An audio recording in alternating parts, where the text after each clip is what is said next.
All right, here for the midweek pod, and we're talking about Manchester United 7, Barnsley 0 from 1997. We're doing a retrospective, right? Here with Wayne. How are you doing, sir? I am absolutely buzzing, Ed. How are you? Yeah, I'm pretty good. Yeah. United's largest win under Ten Hag by some distance. Yep. I think, am I right in saying it's our largest ever win in the League Cup as well? First time we scored, we've scored 9 since, but the first time we scored 7, exactly 7, since we beat Barnsley 7-0 in 97. Yeah, some good, for once, some good landmark numbers there.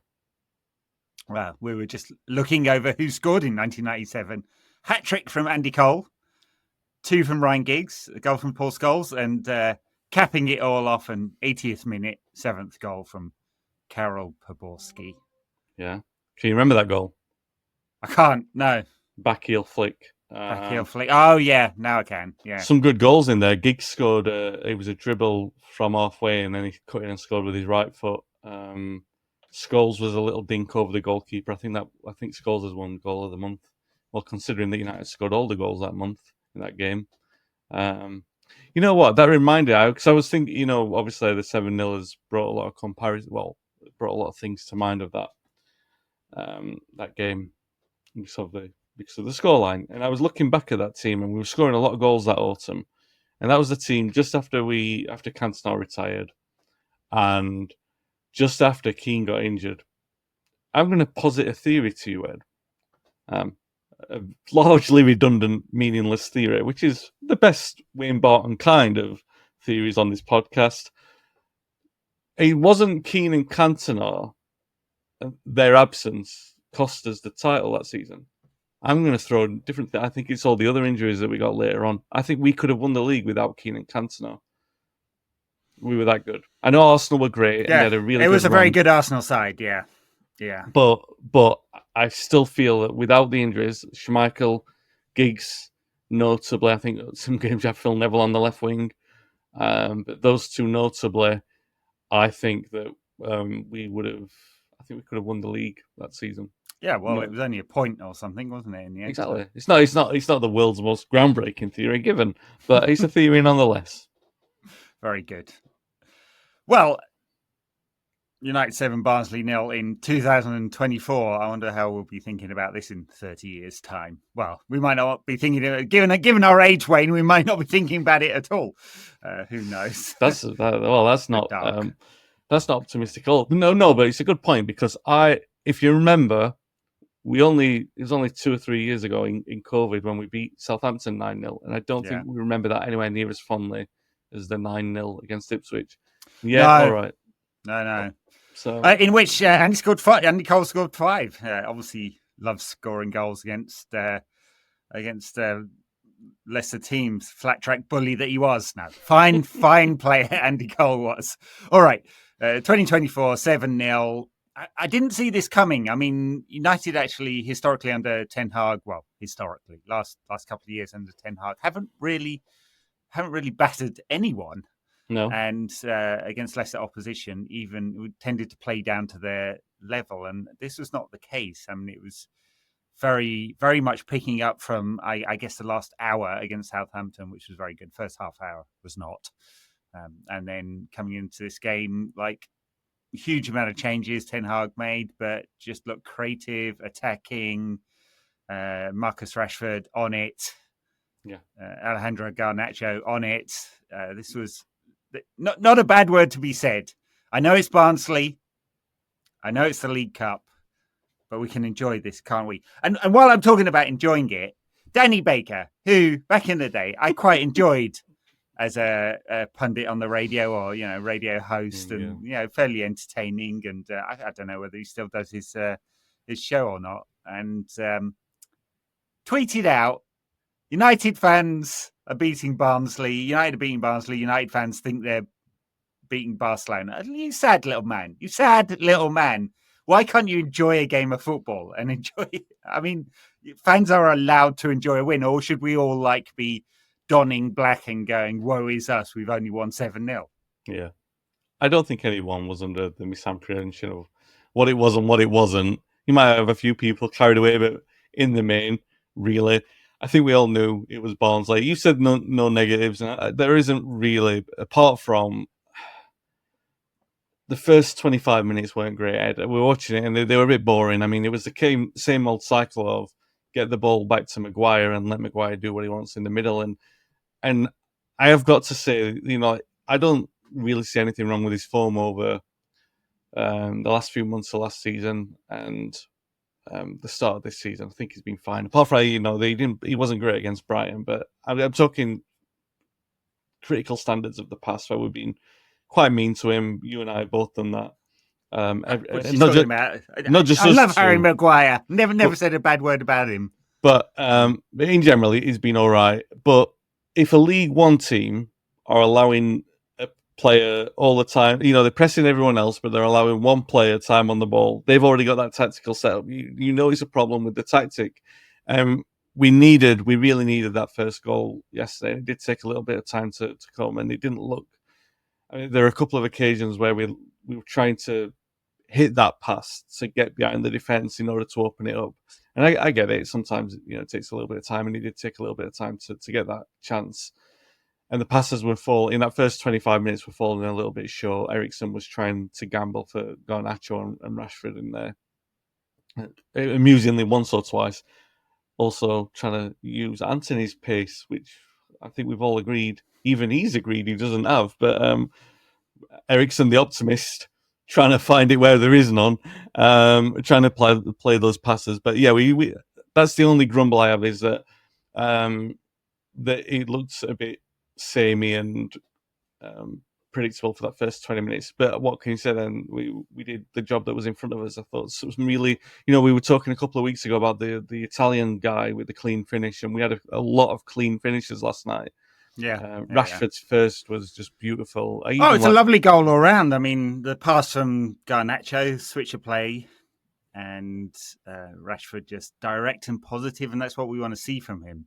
Yeah. Right? That's when he's at his best, when he's running at players. He's not tentative. He's just doing it naturally. And I guess the goal at the weekend has really given him that boost in confidence. Hopefully. Because he might not have done that otherwise. I mean, he was well noted a couple of weeks ago on one occasion, checked back when he had the chance to run at some Liverpool players and got booed by the crowd, and none of that last night. Ran at the players, they all backed off and were scared of him, and he stuck in the top corner. Perfect start, lovely goal. A lot of other clean goals as well. Garnacho's second was really good. Eriksen's second.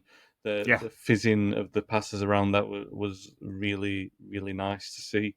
And we did create a lot of chances after that. And it's Premier League side against a League One side without the important thing is, like you said there, we've not done that a lot. We've not done that a lot in the post-Ferguson era. We did. The funny thing is, under Ollie, we registered a few 5s and 6s under Ollie. Yeah.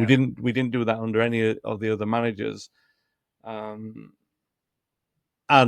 I will err on the side of where I've just been fairly pessimistic or negative there. I've generally been on that side where I've said, well, once the players are back, we'll start to see a more coherent system. And that was the second string last night, which has passed for our first string often last season. And they played in the best way. I mean, I grumbled there about the first 20 minutes, but you got to give credit to Barnsley for putting everyone behind the ball and making themselves, like, giving United a question to answer, and they answered it. You can't really. I mean, all of it was nice. You had some really nice morale boosting moments, some good finishes. Nice to see Eriksen as well get a couple of goals. Nice to see Bruno and Manu get arrested. The only thing I would have changed. I wouldn't. Bruno came out for the last half an hour. It's completely unnecessary, although apparently he was nibbling at Ten Hag for the whole game. So arrest by his standards. So it was the same as they used to say about Cantona and Rooney, that Fergie would hate them being sat on the bench next to him because they'd always want to be on the pitch. And I bet Bruno's exactly the same as that. I mean, I don't really have a grumble about this. I did before the match about the possibility of playing some of the kids, because the kids who scored good goals against Barnsley a couple of weeks ago, but it was a different Barnsley team and it was a different United team, and we have to give those players a chance to get some minutes on the pitch. And they did, most of the team were players who needed minutes. last night, and just haven't played an awful lot. I mean, it's I think Garnacho's first start of the season, wasn't it? And Anthony's as well. What did you make of Anthony's, let's say, generous working of the goalkeeper to win the penalty? So. If the goalkeeper had dived as magnificently, then he might have saved it. It's one of those that now passes as a penalty because the player has made it look like contact was unavoidable, rather than contact being the point of which awards the penalty. Do you know, which was a bit strange. The one, all right, people are going to talk about that, but because that became a talking point, nobody talked about what was definitely a red card challenge on Ugarte. Oh God! It was disgusting. I can't believe raked down the front of his shin and then stood on the top of his foot. Yes. / ankle. Yeah, no, it was pretty horrendous challenge. Worse than the one at the weekend. But he came out for the second half, so he's obviously not Owen Hargreaves, which is. Yeah, I mean, wouldn't it be classic United under Ten Hag? Brand new player comes in for his first game, gets injured straight away. Yeah. Touch wood, it was just a nasty looking cut and no additional damage, which it seems like it's not. I mean, Anthony dived. It is one of those things where I think the rules say if he has to jump to avoid the goalkeeper, that's also a penalty. Yeah, because the goalkeeper's made him do that, and he lost control of the ball as a result. So, I guess that's a penalty. He's won it in the way that you do, and then they gave it to him. Very generous of them to allow him a goal. There you go. He's now got 50% of the goals that he scored last season. So good on you, Anthony. On your way. Yeah, I don't mind that so much because we did that last season with Rashford at Everton. Yeah, it's a trait of the squad, and I think it's a nice trait. I mean, it's not something I would encourage because I think games of football are there to be won, and you should put your serious penalty taker on all the time. But you can't grumble at the trait. I think the trait is like a nice thing to have. It shows good camaraderie between the squad. It's just like when Anthony has they've taken a penalty for us before, even in shootouts. I'm not sure. So I was a bit anxious watching that. I mean, you're only 1-0 up against Barnsley, and look, this is going to sound silly, but I remember it's not too long ago, maybe only 3 years ago, we lost to Rochdale in the League Cup at Old Trafford. Rochdale, yeah, beat us at Old Trafford in the League Cup. That's happened, everyone. Well, we conceded like 20 shots against Newport not that long ago, so yeah. It has been a trait of United this season, been much more secure. Yeah. Little change in the tactical system, not quite so stretched, although we are only 5 games into the season, so I don't know that we can say for sure that United have changed. Did quite well to press Barnsley into a lot of mistakes last night. I mean, you'd expect them to not be able to play it out from the back, so it's a winning strategy. Really didn't against Southampton, so something we went into in some more depth on the tactics pod. Patreon.com/NQAT pod if you want to check that one out. Talking about United's pressing in particular, because it's one of those things still, not quite as advanced. The out of possession part of this team is not quite as advanced as the in possession part of this team, I think. And we weren't really tested defensively at all last night, and we played some very nice stuff going forward. So I don't know whether that's proving us right there or not, or it was just League One Barnsley and there was soft touch. But it was entertaining nonetheless. For most, apart from my grumble for the first 20 odd minutes. But yeah, it did. I mean, I don't know. I feel like if I'm being, that I would normally battle back against everything negative that you say about United and sort of try and balance it with the criticisms. I don't want to do that the other way around when you're being fairly positive and I'm going, oh, I know. I just feel like it's too difficult to draw positive conclusions because Barnsley were game for a little bit, but they were really poor. And the chances that they gave, because you can tell, as much as I'm saying, oh, it was nice to see the clean goals going, you could also see that a better team would not have conceded those goals. There was some talk before the game again about Vimal Yoganthan being a very talented player. Didn't look like it last night, but apparently he's a good player. And then Slolina, the US international in goal, was pretty terrible last night. One to forget for him. He had something of a reputation. Yeah. I guess the other notable point about United was Toby Collier starting at left back. Ten Hag really likes to play defensive midfielders at left back and not Harry Amos. I don't know the status of Harry's fitness or anything like that, but it's one of those weird things. He was so good on pre-season tour. You're like, oh, he's not far away from slotting into the team. And then Ten Hag kind of cooled down all that talk by saying he was, some distance away from the first team. And so we're like, oh, okay, well, he's going to spend the next 6 months training with the first team and maybe get a League Cup game, but he didn't. It wasn't on the bench either. Yeah, for that reason, I think he's probably got a knock or something, because I can't imagine why he's not there and why he would have resorted to playing Collier there. In that, everyone was assuming that Evans would play there when the lineup was announced. Collier had he got better as the game went on. He struggled earlier on, but I think also sometimes in games like that, it's not Sofian Amrabat playing a left back, but it's not a million miles away from that, because that's the same principle. And he's testing the player to see if he's capable, because really, if you think about it, because the Ten Hag's fullbacks do come in to play defensive midfield, it's kind of like the traits of one or the traits of another. So he's saying, all right, well, against Barnsley, he should be good enough to come into that. And obviously Evans and Maguire were spreading at that point, so he was supposed to come in there. But Barnsley were having most joy through their right back. He was having a nice time there, and they'd obviously looked at where Collier was playing. They'd heard the rumour that he was going to be playing a left back, so they've obviously had a plan earlier on to just target that area as much as you can. That's where they had most joy. If they had joy, their right back played all right for the first half, and then once United got 2 or 3 goals in front, Collier was able to come into midfield and express himself a lot more, and he wasn't struggling. Yeah. Where I felt like that first 20 minutes in particular, again, only the first 20 minutes, they were trying to turn him over and get him facing the wrong way, and they succeeded in that a couple of times, which, considering that nothing bad came of it, I think is we didn't yoke 0-3, so I would say that that's a valuable lesson without a consequence. Here I am giving you all the negative flashbacks here. I'm doing York City and Rochdale on Coventry City. You want to bring Milton Keynes into this one? I'm going through the Old Trafford playbook. No, just the Old Trafford, not the game that provoked Van Gaal to pull out the firing squad and sack a bunch of players. Wow, that was bad. Yeah, I mean, it's very hard to provide any kind of deep analysis about this game, isn't it?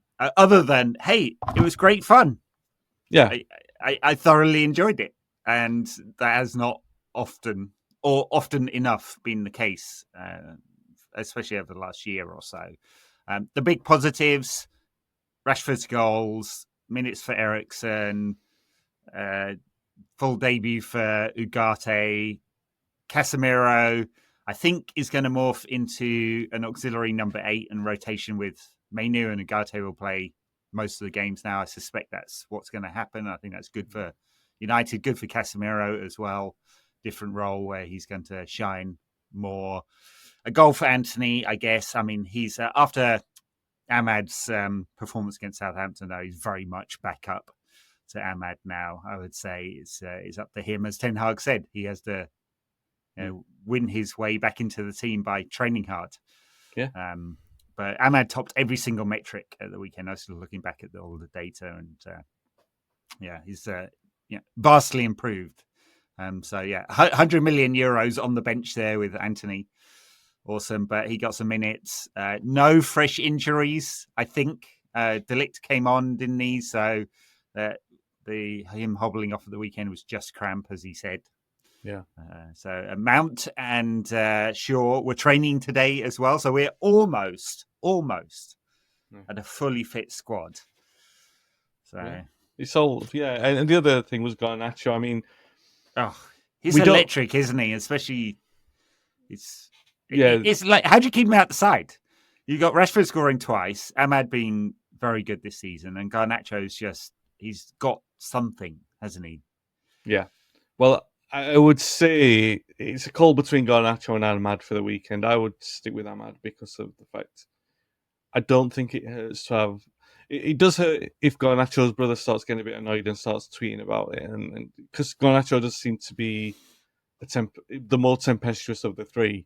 So it worries me in that regard, but not so much that I don't think it's a bad thing to have a hungry player who's playing well. Well, he signed that new contract, so he's not going to be agitating for a move to Real Madrid just yet. Yeah, just yet. We'll give that another year. Let's use the Ronaldo comparison, not to say that it'll be like Ronaldo, but just in terms of progression, because people will want to do that, and that's his idol. By the way, I love the fact that he does that celebration, even though Di Maria told him not to do it. It's just the best. I don't know, just the childishness in me loves that he continues to do it. And Casemiro tried to stop him. He's like, no. He's like, I'm going to do it anyway. Anyway, back to the trajectory. I think of Ronaldo's first two seasons, 2003 to 2005. And really, Garnacho's only had a season and a half. Ronaldo, 04, 05. Was he at this level? Possibly he was there. 05, 06 was when he really started to flourish. And he really sort of went like up like that. You knew how good he was going to be. There was a lot of frustration in the first 2 years. Yeah. And you do get that with Garnacho. And I think he's really, been in and out. And I think there's an obvious case to say he will be the main man of those three. I think he's probably got the most talent or the high ceiling of the three. But where it is right now, it's probably to United's benefit to keep trying with Rashford, even though I was critical of him on the last podcast. But what I wanted to see is this kind of response, and we've seen it. Ahmad is obviously the improvement in him is so vast that you don't want to disrupt that momentum. All right, I've got my doubts on whether or not he'll be there for the long term, but right now, as I say, future probably that's Garnacho's spot, but right now, Ahmad should build his confidence because he's definitely for this season good enough to be a squad player. So all those things are in place nicely. I just hope that Garnacho understands that that's good for his development as well, because if he does, that's obviously all United's major threat is going to come from those areas. All right, Yeah. Oiland and Zirkzee. I mean, Zirkzee has looked very nice in the last couple of games because I think it's no coincidence that you've got the greater performances from the wide players that have enabled or then lifted some of that stress from the central player that they've been able to play with.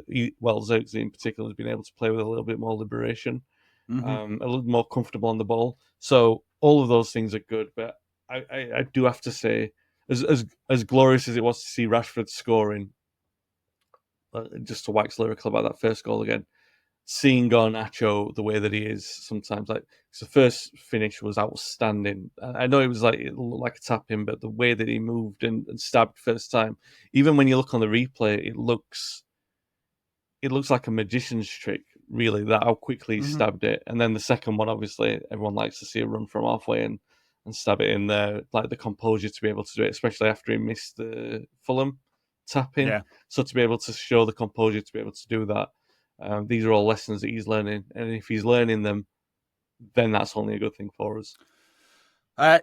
Yes, I mean, like technically, in terms of movement, he's got a very, very high ceiling. Will he do the thing that Ronaldo did, which is learn how to get into the right positions to score a lot of goals? We know that Rashford can score many goals. He got 30 goals 2 seasons ago, and he's had a couple of 20-goal seasons as well. Yeah. I would expect if he's feeling confident in this kind of form, that he's perfectly capable of scoring 20-plus goals this season, Rashford. Like, it's confidence, isn't it, with him? Like, everything seems to stem from that. And then with Garnacho, will he learn that last bit, which is, when to make the runs, the timing of the runs. If he can put 20-plus goals on the board, United are going to be a very good team this season. Can I a point that you've just made there, which I really think is compelling, is the one about Rashford and his confidence. You don't see You only see it like maybe 3 or 4 years down the line when a footballer's gone through a crisis of confidence. But we know that that's a big thing with Marcus. You can see that it's tracked in his performance levels throughout the last 5 years. Yeah. All right, one season or 12 to 18 months, you might attribute that to a back and shoulder injury that he had. But by and large, you would say, all right, you can see dips of crisis in confidence. Would you? I'm just asking you, like as a person, as a fan, would you like to see Marcus come out and say, like, give a full confessional about it, to like sit down either to the club or to Sky or TNT or something like that, a pre-match interview where he actually talks openly about that, to say, look, you know what I mean? Like, because he's still at the peak of his powers. There's still a very high risk that, like, let's say, hopefully he plays very well this season, but then you're thinking, oh, will next season be another dip? So being consciously aware of how that can affect him, and then people would say, oh, he's going through another thing. Is it more power to him if he does that? And this is, by the way, when I'm asking this question, I'm asking it with the full knowledge of you knowing who Marcus Rashford is as a footballer, as a kind of footballing politician, considering everything that he's done in the past, to come out and speak openly about that. Do you think it would be a positive thing, or do you think it would be something that's negative for him?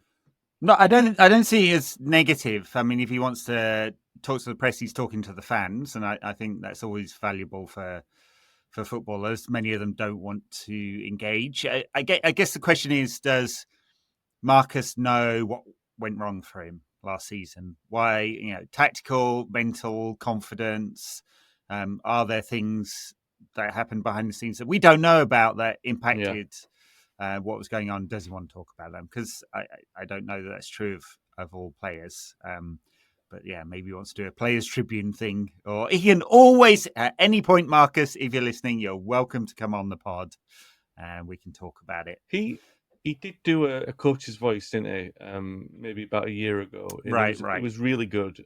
I think it was coach's voice. It might have been Tribune. It was one of those, but it was a long read and it was really good. Yeah. But obviously, I'm saying that as like, when does a player ever come out and speak that openly and vulnerably about something like that, knowing that it could be held against him in the future? And also, if he did that, is he putting his hand up in the air and sort of like saying I was culpable for underperformance, when that's not really what I'm saying. I'm saying personal accountability for, like, this is not what this is a part of who I am. I do have crisis of confidence. And maybe, top level footballer doesn't want to show weakness. He doesn't want to show vulnerability like that. Yeah. Aaron Ramsdale a little while ago came out and said that sometimes he loses concentration in games, so that he was like absolutely pelted for that. Yeah, that wasn't a moment of vulnerability that showed him as a real human. He was like, "Your shit, get out," basically, and that was just Mikel Arteta's reaction. So, there's certainly risk for a footballer coming out and saying anything other than pure confidence all the time. And of course, fans don't like that. I mean, Marcus seems to be extremely polarizing, and for no real reason. Like, politically, he was polarizing because he wanted to feed hungry kids. I don't know why that should be politically polarizing, but it was. I mean, is there anyone out there who's listening that wants kids to go hungry? No, right? This one should be easy, but that seems to cause a storm. And then obviously there's certain United fan outlets who seem to create a bandwagon of negativity around Marcus as well. It seemed to be his fault all of the time when United weren't winning. And that seemed to seep into the general online discourse and even maybe offline as well. I mean, I found it pretty shocking when he was booed by the crowd for turning back and retaining possession a couple of weeks ago. But he was, and I feel like that's an online thing that has come out. So, yeah, it's a challenging one with Marcus. Yeah, we'd like to hear from him, but I don't think he would want to feed any perceived negativity. And then there's this whole thing around him that anytime he says anything, does anything, makes any kind of announcement, it's dismissed as PR, which is really very odd, isn't it? When the player wants to come out and talk to the fans, that it's dismissed like that. He's a very open guy. And I will say that this is probably something that he will talk about when, at the end of his career. A couple of years ago when I was working with the twins, Raphael and Fabio, on their book, and Fabio was quite open speaking about dealing with anxiety. Obviously, this is with the benefit of having long left Old Trafford, but it was very interesting and compelling. So if someone speaks so openly about the pressures of playing at United at that level, I think unquestionably Rashford's under a lot more scrutiny than Fabio was, and he's like I said, for some reason, polarizing figure. When I think that he's just an example of everything that's supposed to be right about our academy. It's someone we should be immensely proud of. Someone, I am. I don't even know him, but I'm definitely proud of who he is in terms of what he represents for United and all the things I was just talking about with regards the confidence issues. I would want to hear him of all people talk about it because it would add weight and it would add value. However, considering everything I've just said in the context there, that he's a high level professional who wouldn't want to show weakness as an athlete, then I can understand why, or it's perceived as a weakness that he wouldn't want to do that while he's still playing. Yeah, no, I totally understand the risk associated there.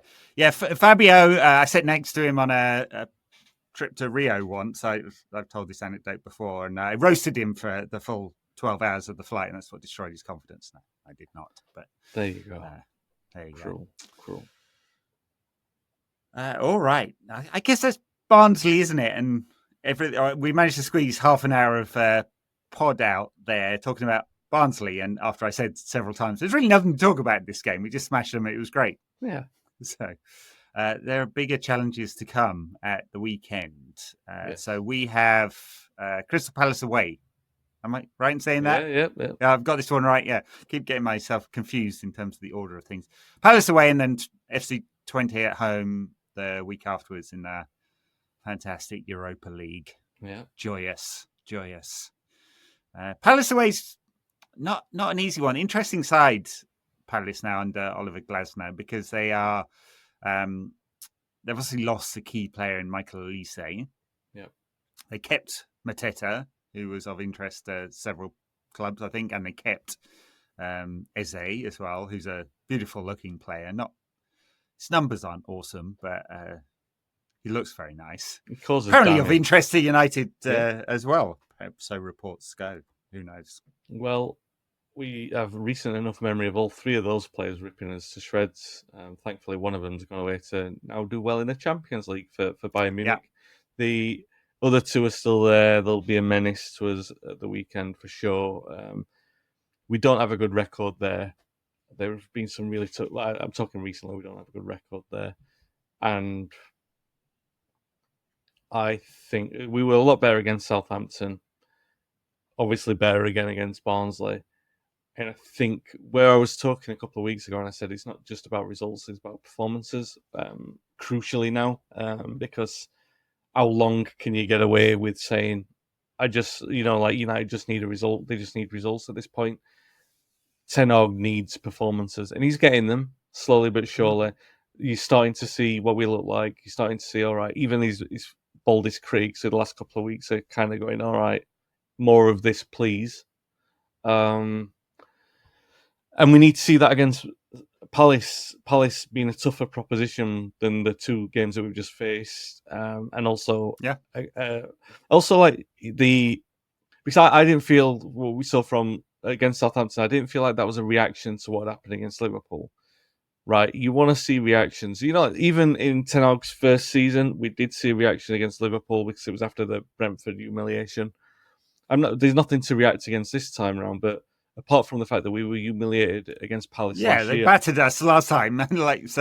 Yes, some revenge, but maybe that's more for the fans than the team. I mean, there's no reaction in sort of the heat of the moment. There's nothing to sort of go get the backs up and say, all right, we've got to step up to this level, because they're actually ticking along nicely in the last couple of weeks. So they need to sort of keep that going. But that's what I mean about the confidence, because now is a time of all of the players are getting back. Performances now will dictate selection rather than injuries and underperformance. Like, that's what I'm saying about it being a good problem with Garnacho and a good problem with Casemiro, and Ugarte there, and a good problem for Dalot because he's really now got to step up because Wave Shaw's back. And Mazraoui's been outstanding this season and really transformative. So I mean, we're getting to the point where there's real competition in several.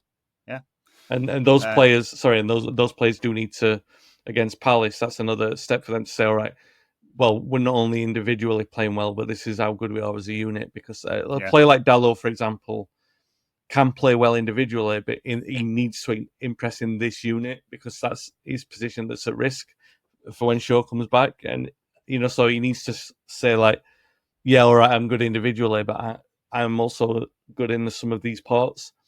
Considering that Ugarte is going to be playing there, all those forward places are up for grabs, but Mainu and Fernandez are going to be playing. There are definite players who are going to be starting. De Ligt and Martinez for the near future will definitely be that central too as well. So, and that, like I said at the start, before I started rambling about this, that's the best problem that Ten Hag could possibly have in this situation. But United do need to start performing because if not, then the finger starts going straight back on the manager. And I still think, for sure, all right, it's a good run, but that good run needs to be 8, 9, 10 games of good results, good performances. Yes, absolutely. Pressure straight back on Ten Hag if United manage to blow this one. I guess there aren't too many questions. There's a question around who plays in the front three. Let's assume Zirkzee is back in the side, and then it's 2 from Rashford, Ahmad, and Garnacho, and then at the back pretty much picks itself, doesn't it? It's going to be Mazraoui, De Ligt, Martinez, and Dalot, and Nana will come back in goal, and then the big question really is: does Ugarte start in midfield? Does Ten Hag feel like he's got enough minutes in the legs to do that, or is it going to be Casemiro, Mainu, or Eriksen? I mean, assuming since Eriksen played the full game last night, or near enough, I can't remember now, that he won't start the weekend. But who knows? Yeah, that's a question mark over. Did Ugarte play the full game last night? Yeah, I feel like he came off, but I actually don't remember. So, well, I know he definitely played a good part of the second half because I was surprised he didn't bring him off at half time. No, he came off on the 62nd minute. Okay, so he played a decent part. Eriksen played the full game. Yeah. What about Casemiro? How long did he play for? He played the full game. Okay, so you would presume Ugarte will be the one in there because the other two will be knackered. Yeah, there's the signal there, isn't there? Hopefully. And as for Palace, I mean, it's kind of interesting. Glasner got them playing completely differently, more energetic, didn't he, towards the back end of last season. They've been playing 3 at the back this season. They had kind of mixed results. Good comeback against Chelsea, lost against West Ham, if I'm right, remembering that right. And then playing this kind of 3-5-2 system with Mateta and Nketiah up front. Mateta scored a bunch of goals last season, looks a good player. Nketiah, I never got. I don't understand him. He's barely ever scored any goals ever, and Arsenal managed to squeeze 25 million plus out of Palace for him. Like, how? Like, and apparently there were lots of clubs interested. Like, what? This is almost guaranteed that he scores the winner now. I've said that. I think, like I was saying in the summer, like there's a bit of an Arsenal hype train that always comes with the kids that they've got, and they either manage to capitalise on that by selling them on for inflated fees, or they play themselves into crapness, which has happened. I mean, we were going through the Barnsley names from '97 earlier, but I think there's plenty of examples of Arsenal players over the years where you can say that were overhyped to incredible levels. Nketiah is all right. He scored against us before, and I think he's handy, but obviously he's ceiling and he didn't progress from there. But I think Palace is probably his level. A team where he will always look like he could play a better team. If you get what I mean, you always think, like Zaha for a long time, he was kind of comfortable there because it was like he can lead the Lee Trundle effect. You know, someone who Oh God, Lee Trundle. yeah, it's only because of the Barclaysman trend of late, and he came like people talking about him on the back of that. And what I mean is, obviously, he looks great at the level that he was playing at, and like a mini Letitia without the tin foil. And you think, well, he might be good. You might like to see him play. Oh, was it no Tarat? Tarat was a good player, but he had the attitude. But yeah, a player like Trundle, who you would never imagine taking that leap because you think he's comfortable at the level that he's at. And Nketiah doesn't have that kind of on the ball ability, magic kind of thing. But you know what I'm trying to say. You'll find his feet at that level, and you'll say, "Oh, a bigger club should be like maybe Arsenal." Whenever we let a player go, it's always like, "Oh, have United made a mistake because they've impressed in this game or that game?" Where we know because we've seen that player often enough to draw that conclusion. But having said that, like you said, he'll probably score 2 at the weekend and look brilliant. Yeah, the other interesting Palace player that I haven't mentioned, of course, is Adam Wharton, who went to the Euros with England, didn't play, but everyone likes the look of him. And I guess next summer there'll be something of a major auction for his services. He would be a very fine addition to United's squad, I would say. Yeah, no, yeah, But then I think there'll be a lot of players teams thinking that. Yeah, well, United in particular, because I think Casemiro, Eriksen, all for going, and he seems like a very, very obvious candidate to come in and step up.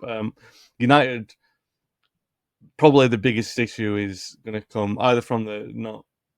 I don't think they'll neglect Eze and Mateta because they caused them too many problems last season, but I think that they might not neglect, but it might be a bit of a blind spot with Wharton because I'm not saying he's going to dominate our midfield. I don't mean that, but I feel like if you concentrate too much on the other areas and you neglect, I would just tie him down. I'd tell Cobby to cause trouble with him because if he can neutralise a player who can cause damage like he can cause, who can run the game in a different kind of way, our players don't tend to. You might consider this to be a strength, really, but they don't. Our midfielders don't. Apart from Ugarte, he might be the perfect player to do this. They're not trouble sniffers. They like to play in front of the opponent, which often means that we're caught out with like a chasm in midfield behind us. And obviously that's where Wharton will cause lots of damage. So you need to be able to be proactive in front of that, even if it means sacrificing a player, because the point is winning a game of football. And if you lose one of your players to neutralise one of theirs, especially when it's a player as talented as what he is, then it's worth that risk. I just don't know if we will, because I think we'll be concentrating too much on the fact that Eze and Mateta grabbed the headlines last season when they ripped us to shreds. Well, just have a whisper in Manuel Ugarte's ear and tell him that Adam Wharton's insulted Uruguay, and there you go. He looks like he's got a short fuse anyway. Manuel Ugarte, a little bit, yeah. That's all good, all good. Before we go, did you catch Phil Jones talking about his career? We haven't heard much from Phil Jones, who officially retired. He's had a year off and then officially retired, and did interviews talking about his career. And he said he'd bumped into some people on the street who had said, "Oh, hi, Phil Jones. Shame about your career." And he was like, "Hang on, I played 200 games for United, and I was 10 years at Old Trafford, and I went to 2 World Cups and stuff. Everyone would kill for that kind of career." And he's right.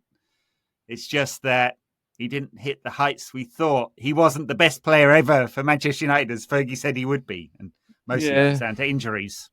Yeah.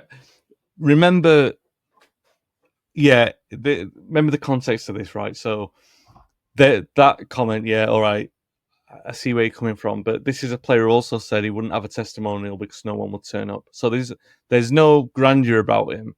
I just think that maybe he's had enough, quite rightly, of 5 years, maybe even longer, of being mocked because of the injury record that he had.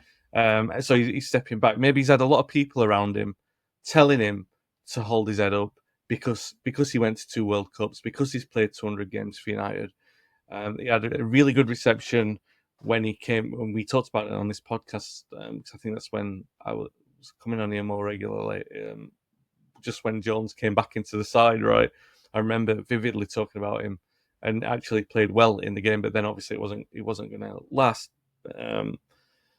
because he was knackered. But fair enough. But yeah, I know, I get what you're saying, and what I don't like is the snarkiness from people on the street who do it, and not in a case of like, what have you ever done? I don't mean that, but I feel like we, as a population, but generally a football public, have this feel like we need to put people in their place. Definitely not you and I, because I don't think we would do something quite as pathetic as that.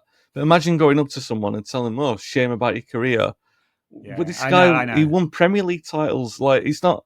I get. Like, all right, there's an idea that he didn't achieve what people thought he would have achieved, but let's reframe what greatness is, right? And I'm sorry to go off on a tangent. You only want to talk and make a casual point about Phil Jones, but I'm talking about like definitions of greatness. Definitions of greatness are there to be established. The elite, the few reach that level. United are lucky that we've had a lot of people, because we've won 20 league titles, 13 of them in living memory, that we can reel off great players, and we can talk about, with more oomph, a great team assembled from those players in a better way than what Liverpool fans can, because they've only got this team to think about. Whereas we've got a little bit of objectivity against our own players to sort of say, no, that player's not quite there, or blah, blah, blah, blah, blah. And Phil Jones, all right, he's not going to fit. You won't talk about him in greatest all-time United 11s, but he did have the potential to be there at one time. And it wasn't his fault that he didn't make that. It wasn't due to attitude. It wasn't due to anything other than bad luck, really. All right. Yeah. He wouldn't have been at, I think it's fair to say, wouldn't have been at Duncan Edwards. He probably, even if he'd had achieved everything that his potential had allowed, if his potential suggested that he could achieve, we still would be sat here not including him in an all-time best 11. Sure. But I still find it a little bit difficult to stomach when people are unnecessarily harsh about someone who has been through a lot like he did. Yeah, no, I totally agree. He became a meme, and it's unfortunate and unfair on him. And he made it to 1% of academy players will ever make it into the Premier League or something like that. It's a really tiny figure, and a fraction of those will make it an international level, and a fraction of those will go to 2 World Cups and so on. So it might not have been the completely stellar career that his talent suggested it could be, but it was very, very good career, and marred by injuries. He also had a very elastic face, which I think in the internet age was just something. But by the way, I would never go up to a player and abuse them in the street. I just find that just totally, totally odd. The only time I've ever abused a player was when Chris Waddle dived to win a penalty for Sheffield Wednesday in 1992, 93. And then he came off as a sub. And quite a few of us had a word, and may have suggested that his parentage was illegitimate on a few occasions. And he gave a bit back as well. So there you go. Yeah, well, I will say that on closing on Phil Jones, yes, the 1 inch from the floor clearance with the header against Arsenal, which we'll always have that. Exactly, and people take the piss out of that when they see it. It's because he's great saving header. It's because he's planking 1 inch from the floor, which seems physically impossible to do, and it's humorous to look at. But if you watch that, I defy anyone to watch that and say that's not fantastic defending. Which they used to say about Brian Robson, didn't they? That his fault was that he put himself on the line too many times. And Jones, perhaps if you could be critical of him, you would say, knowing that he was made of brittle stuff, he was still reckless enough to put himself where it hurt, which is really, I'm being critical, but I'm praising him for that. I'm saying, no, you put yourself there even though you knew it was going to cost you. And No, I don't like hearing things like when a player says, "Oh, no one will turn up for my testimonial," and such so on, because all right, he'd been by the time he reached 10 years, he'd barely played for the last 5 of them. But I feel like all right, maybe all right, don't get the testimonial. I can understand why you wouldn't want to take that, but let's not stand in the street and tell him he had a bad career when I mean we would all kill for a couple of Premier League medals. Absolutely. And so we'll close with Brian Robson. Norman Whiteside put out a picture on Twitter. Him, Brian Robson, and Paul McGrath. What a trio.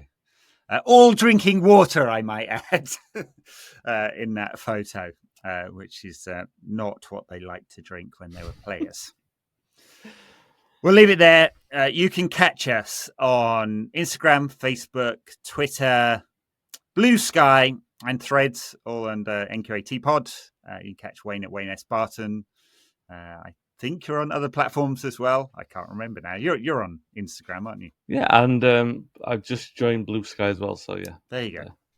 Shame it's called Blue. Maybe we should start another social network. Called Red Sky.